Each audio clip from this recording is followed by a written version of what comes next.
مسمر قدايف سنبل كاب عبيتي قداناتات كتم اسمرايو انتقانه بسنكي مبلشاو هبتي مسمر كو هبزت عنها عقلقلوت موقعازيا كم تقارت ايد نقر نزي مسمر زي بمتسقان اتي تواريت زلو عقلقلوت موقعازيا كرامات قدم مئتاو كزازة مصوع لهم ناس النتابتهم نتتقمت نايت مسمرات زراريبا نزدالو تتصبصاب أبسرات والده كتغربايا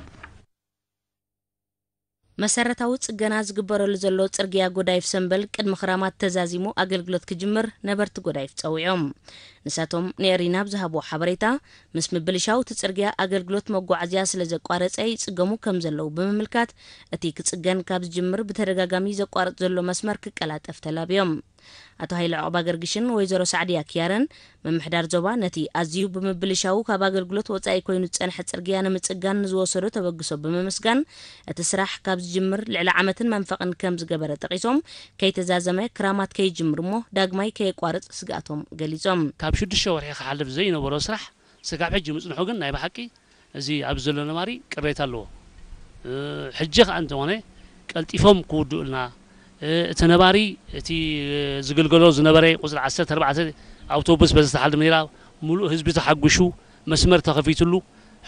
ሕጉስ ነይሩ ሕጂ ግን قرب ጊዜ ነው ወሒ ስለ ዘሎ እቲ ምዕራዩ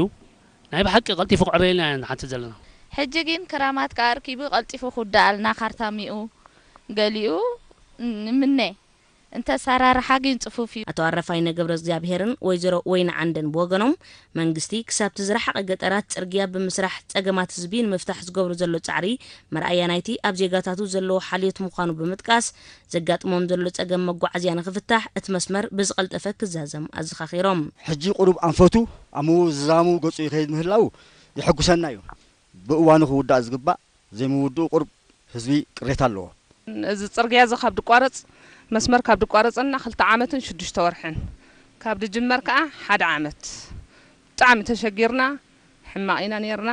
ሕጂውን ተስፋታት እንዳገበርና ተስራሓት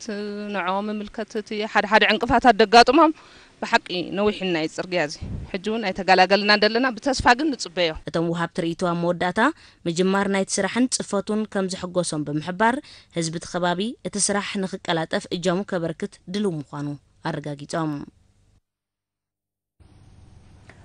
زخبركم تحت تلتنا زينات وشت أقرب استزازي ملاز وأتصل أقرب زيناتهم